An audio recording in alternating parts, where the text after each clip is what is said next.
कि कैसे इस्लामिक भारत बनाने का जो प्लान है उसको आज हम डिकोड करने वाले हैं। किसने बनाया ये प्लान?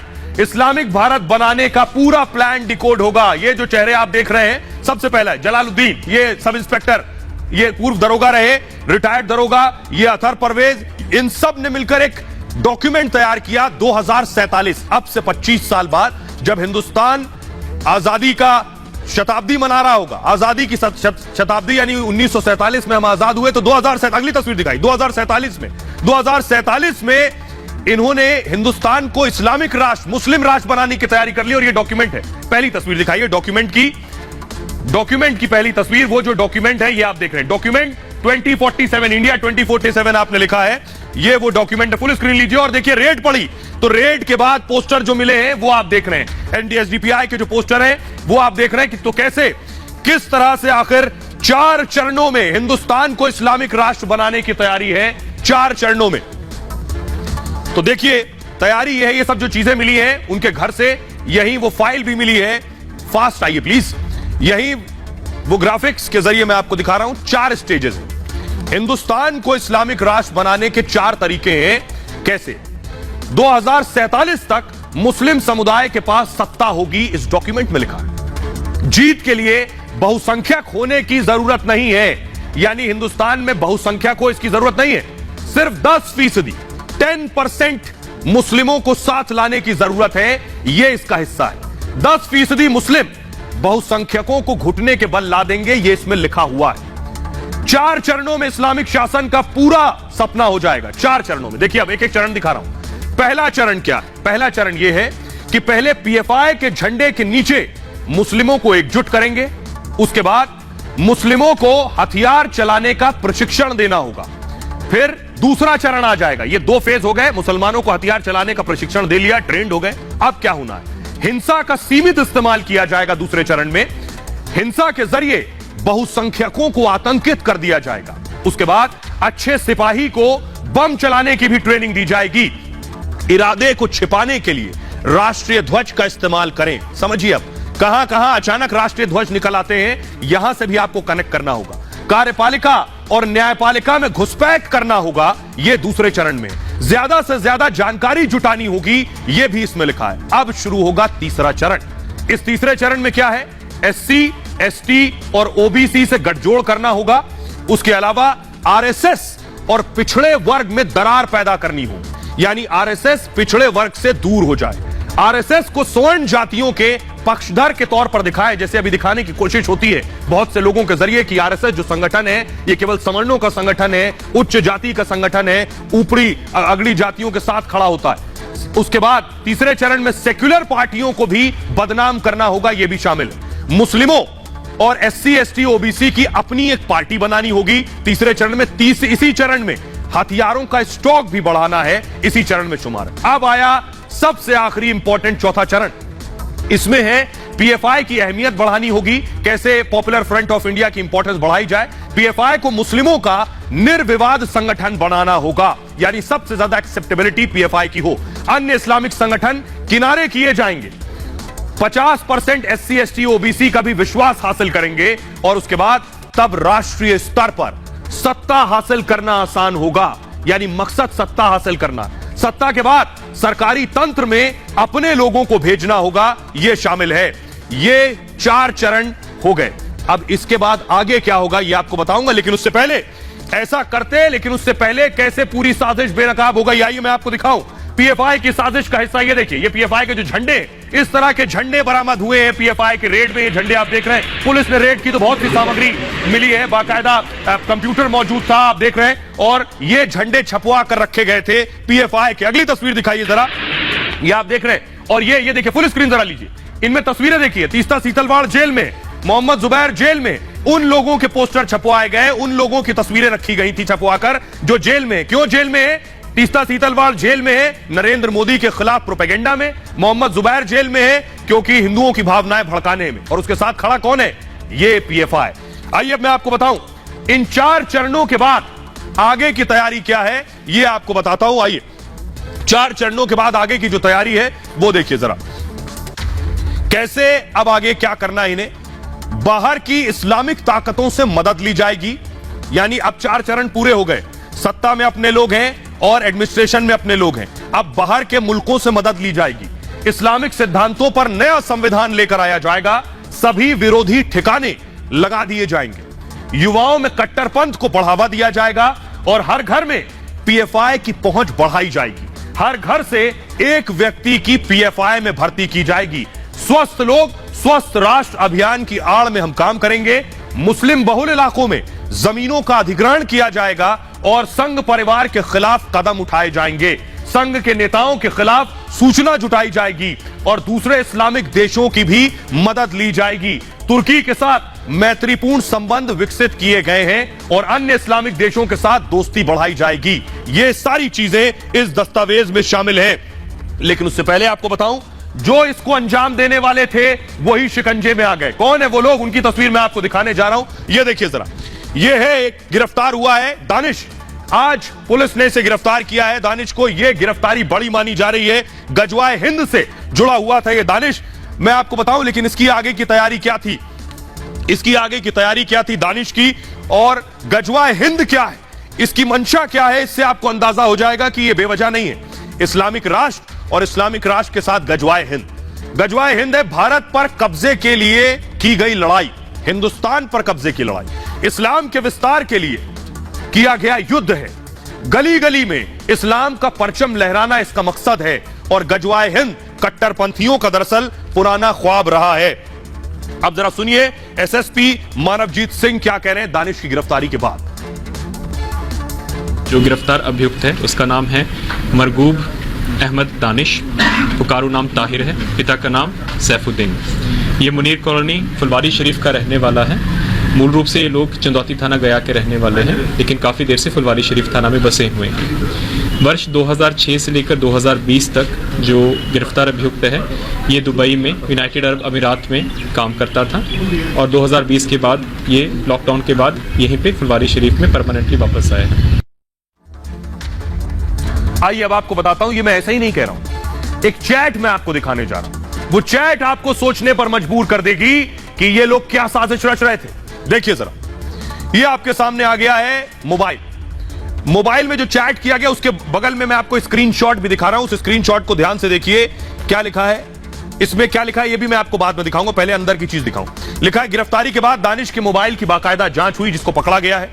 दानिश 2 व्हाट्सएप ग्रुप के साथ जुड़ा हुआ था। दानिश गजवाए हिंद ग्रुप से जुड़ा हुआ था। इसके साथ ही गजवाए हिंद एक कट्टरपंथी ग्रुप है। इस व्हाट्सएप ग्रुप में 181 सदस्य हैं। यह ग्रुप पाकिस्तान के नंबर से चल रहा था बाकायदा। दानिश भी पाकिस्तानी ग्रुप का एडमिन था, यानी ग्रुप इसने क्रिएट किया। सदस्य भारत, पाकिस्तान, यमन और इस्लामिक देशों से जुड़े हुए थे। ग्रुप में भारत विरोधी वीडियो शेयर किए जाते थे बाकायदा। कश्मीर में आतंकवाद के समर्थन में बाकायदा पोस्ट किए जाते थे।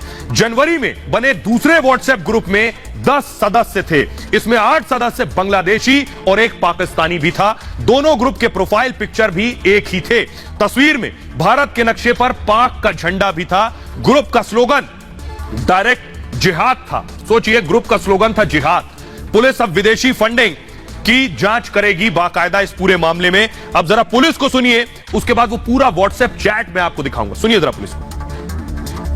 ये ग्रुप 2023 में डायरेक्ट जिहाद नाम का एक स्लोगन देके रखा हुआ था और इसके जो ग्रुप आइकॉन्स थे दोनों ग्रुप में, उसमें हिंदुस्तान का नक्शा था जिसके ऊपर पाकिस्तान के फ्लैग को चिपकाया गया था। तो ये बहुत ही कट्टरपंथी ग्रुप है और ये बिल्कुल ही ब्रेन वॉश्ड कैडर है गजवाए हिंद का और एक आइडियोलॉग है और अपनी विचारधारा से, जो कि एंटी नेशनल देश विरोधी विचारधारा है, उससे से अधिक युवाओं के जोड़ने में प्रयासरत था। ये एक स्लीपर सेल माना जा रहा है और जो बाकी सदस्य हैं उनका सत्यापन करके उनकी भी गिरफ्तारी की कार्रवाई की जाएगी। और आइए अब आपको वो चैट में दिखाने जा रहा हूं जो चैट बताएगा इनके मंसूबे क्या है हिंदुस्तान में रहकर। ये है वो चैट, ये देखिए जरा। इसको अगर फुल स्क्रीन लीजिए अमित शर्मा, फुल स्क्रीन लीजिए और फिर दिखाइए। अब देखिए जरा फुल स्क्रीन। ऊपर देखिए ग्रुप का नाम क्या है, गजवाए हिंद इस ग्रुप का नाम है। और आइए जरा नीचे पढ़िए, इलियास पटेल क्या लिख रहे हैं, कोई फायदा नहीं है AIMIM को सपोर्ट करने का, यानी ओवैसी की पार्टी को सपोर्ट करने का कोई फायदा नहीं, वो ये लिख रहा है। आगे लिख रहा है अब डायरेक्ट जिहाद करेंगे 9:33 पर। लिख रहा है 2023 में, यानी अगले साल की तैयारी है। 933 पर ही लिख रहा है खिलाफत के ऐलान हम इंडियन मुस्लिम करेंगे। अब आप समझिए इनकी साजिश क्या है और इनकी तैयारी क्या है। जिहाद की बातें कर रहे थे और गजवाए हिंद के नाम से ग्रुप बना रखा था जिसका मकसद ही है भारत पर कब्जा। जरा सुनिए एसएसपी क्या कह रहे हैं इस पूरे मामले पर। बिहार में जो 2 लोग पकड़ा है वो दस्तावेज इसी प्रकार के हैं कि 2047 तक भारत में इस्लामिक शासन होगा। इस उद्देश्य को लेकर वो लोग काम कर रहे हैं और ये बहुत ही अलार्मिंग है। मैं समझता हूँ सरकार इसके ऊपर कार्रवाई कर रही है, पर समाज को भी समझने की आवश्यकता है। यहाँ की पीएफआई लगातार देश को तोड़ने की बात करती है। मुझे नहीं लगता कि बिहार में पीएफआई और इस्लामिक टेररिज्म का कोई माहौल है। मोस्टली लोग शांति प्रिय लोग हैं, बिहार में इस तरह का माहौल नहीं है। तो आप सियासतदानों को सुन रहे थे। एसपी का कहना है कि इस पूरे मामले में इन्वेस्टिगेशन चल रही है। बहरहाल आगे बढ़ते हैं। आज की एक और बड़ी खबर है जिस पर सबसे ज्यादा शोर हो रहा है चारों तरफ। हामिद का दोस्त पाकिस्तान का जासूस हामिद अंसारी, देश के पूर्व राष्ट्रपति उपराष्ट्रपति हामिद अंसारी की तस्वीर आप देख रहे हैं। कहा जा रहा है हामिद अंसारी के ताल्लुक पाकिस्तान के एक आईएसआई एजेंट से। हामिद अंसारी के ताल्लुक पाकिस्तान के ये आईएसआई एजेंट, इनका नाम है नुसरत मिर्जा। नुसरत मिर्जा के हामिद अंसारी के दोस्त हैं। आरोप लग रहे हैं हामिद अंसारी पूर्व उपराष्ट्रपति ने नुसरत मिर्जा के साथ खुफिया जानकारी साझा की है, जो जानकारी आईएसआई तक गई है। क्या इन जानकारियों का इस्तेमाल हिंदुस्तान के खिलाफ हुआ, और अगर हुआ है तो हामिद अंसारी को इसका जवाब देना चाहिए। जरा रिपोर्ट देखिए। तार कांग्रेस के पाकिस्तान से जुड़ते हैं, करंट वहीं से आता है। पूर्व उपराष्ट्रपति हामिद अंसारी फिर विवादों में है। इस बार आरोप बेहद गंभीर है। हामिद अंसारी पर पाकिस्तान के जासूस को भारत बुलाने का आरोप है। पाकिस्तानी पत्रकार ने इस दौरे पर मिली कई जानकारियां पाकिस्तान की खुफिया एजेंसी आईएसआई के साथ शेयर की, और आईएसआई ने इस जानकारी का कैसे इस्तेमाल किया इसका बस अंदाजा ही लगाया जा सकता है। 1-2 बार नहीं, 5 बार अंसारी ने इस पाकिस्तानी पत्रकार को भारत बुलाया और दावा है कि खुफिया जानकारी साझा की गई। अब बीजेपी सवाल पूछ रही है कि राष्ट्रीय सुरक्षा से खिलवाड़ क्यों और किसके इशारे पर किया गया। वैसे हामिद अंसारी ने पाक पत्रकार को न जानने की सफाई दी है, लेकिन अब इस सफाई की भी हवा निकल गई, क्योंकि दावा है कि अंसारी के दफ्तर की तरफ से इस पाकिस्तानी जासूस को बुलाने की सिफारिश की गई थी। आपको बताता हूं हामिद अंसारी पर दरअसल ये आरोप लगे क्यों। दरअसल ये जो आईएसआई एजेंट है, ये पत्रकार भी है, ये जब पाकिस्तान गया तो इसने एक इंटरव्यू दिया। इसने जो इंटरव्यू दिया उस इंटरव्यू में ये क्या कह रहा है, उसके बाद हल्ला हंगामा शुरू हुआ। देखिए जरा। पाकिस्तान पत्रकार के दावे के बाद हड़कंप मचा। हामिद का दोस्त पाक का जासूस नुसरत मिर्जा ने भारत दौरे का जिक्र किया। ये आप देख रहे हैं नुसरत मिर्जा एक इंटरव्यू में बैठे थे। इंटरव्यू में नुसरत ने हामिद अंसारी का जिक्र किया। इंटरव्यू में कई बार हामिद अंसारी का नाम लिया नुसरत मिर्जा ने। हामिद के न्योते पर भारत का दौरा किया, उसने यह कहा। इंटरव्यू में खुद को भारत का विशेषज्ञ जैसा बताया। हामिद से खुफिया जानकारी मिली, यह भी इसने इस इंटरव्यू में कहा। खुफिया जानकारी सिर्फ मिली नहीं, आईएसआई के साथ साझा की नुसरत ने यह भी बताया साक्षात्कार के दौरान। कांग्रेस के कई नेताओं से भी मिलने का दावा किया नुसरत ने, और पाकिस्तान के वरिष्ठ पत्रकारों में से एक हैं नुसरत मिर्जा। पाकिस्तान में एक अखबार के लिए बाकायदा लिखते भी हैं और टीवी पर एक शो भी करते हैं, उसकी मेजबानी करते हैं। लेकिन राजनीति पर 17 किताबें लिखने का दावा है। जब नुसरत मिर्जा ने कह दिया कि आईएसआई के वो एजेंट हैं और खुफिया जानकारी भारत से ला रहे हैं, तो बीजेपी ने हामिद अंसारी से और कांग्रेस से सवाल किए। सुनिए जरा। पत्रकार कहता है वो चिंताजनक है, पीड़ाजनक है। वो इस साक्षात्कार में कहता है कि जब मैं भारत के दौरे पर था तो उपराष्ट्रपति तत्कालीन हामिद अंसारी जी मुझे बुलाते हैं, कहते हैं आओ भारत, और जो हमारी बातचीत होती है और जो जानकारी पत्रकार के साथ साझा की जाती है वो अति संवेदनशील और गोपनीय है। तो ये पाकिस्तानी पत्रकार बताता है कि ये संवेदनशील अति गोपनीय जानकारी 1 बार नहीं, 2 बार नहीं, 3 बार नहीं, 4 बार नहीं, 5 बार जब वो भारत यात्रा पे आया, जो कि बुलाया गया, उसने ये जानकारी हामिद अंसारी जी से ली और इस जानकारी को भारत के खिलाफ इस्तेमाल किया गया। ये उसका साक्षात्कार बता रहा। और आइए अब मैं आपको बताता हूं, बीजेपी ने आरोप लगाया तो हामिद अंसारी इस पर क्या सफाई दे रहे हैं, क्या कह रहे हैं, जरा देखिए। विवाद शुरू होते ही पूर्व उपराष्ट्रपति हामिद अंसारी ने सफाई दी और इन आरोपों को पूरी तरह गलत बताया। अंसारी ने कहा कि उन्होंने पाकिस्तानी पत्रकार से कभी मुलाकात नहीं की। सोचिए, उपराष्ट्रपति कह रहे हैं कभी मुलाकात नहीं की, मैं आपको सबूत दिखाऊंगा। साथ ही किसी को न्योता दिया जाए और नहीं दिया जाए, इसके लिए विदेश मंत्रालय को जिम्मेदार ठहराया है। लेकिन पाकिस्तानी पत्रकार के इंटरव्यू के बाद बीजेपी ने फिर हामिद अंसारी और कांग्रेस पर राष्ट्रीय सुरक्षा से खिलवाड़ करने का आरोप लगाया। साथ ही राहुल और सोनिया गांधी ने इस पर जवाब मांगा, क्योंकि पाकिस्तानी पत्रकार का यह दौरा यूपीए के राज में हुआ और कोई खुफिया जानकारी हासिल करने का दावा किया गया। मुंबई में 26/11 पर हमले के कुछ दिन बाद एक बैठक का जिक्र किया गया। बीजेपी ने इसको लेकर भी सवाल किए।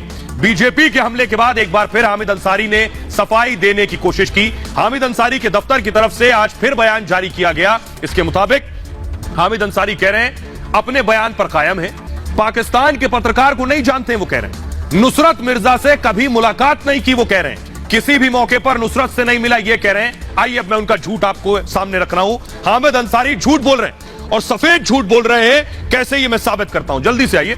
ये देखिए जरा, ये है नुसरत मिर्जा, ये नुसरत मिर्जा है। अगली तस्वीर जो मैं आपको दिखाने जा रहा हूं इस आईएसआई एजेंट की, जिसमें हामिद अंसारी भी है। फुल स्क्रीन लीजिए इस तस्वीर। अब देखिए जरा, हामिद अंसारी कह रहे हैं मैं कभी मिला नहीं, ग्रिड हटाइए नीचे से, और देखिए जरा, ग्रिड हटाइए फास्ट। देखिए अब आप देख रहे हैं हामिद अंसारी बैठे और दूसरे कोने पे नुसरत मिर्जा बैठा है, जो कि आईएसआई एजेंट है। हामिद अंसारी कह रहे हैं मैं तो मिला नहीं, और नुसरत मिर्जा उस प्रोग्राम में जिसमें हामिद अंसारी बैठे हैं। अब आप कहेंगे हामिद अंसारी बैठे ही तो हैं, बैठने का मतलब मिलना होता नहीं, बैठने का मतलब जानना होता नहीं, बात करना होता नहीं। लेकिन अब उस आदमी को सुनवाने जा रहा हूं जिसने कार्यक्रम ऑर्गेनाइज करवाया था।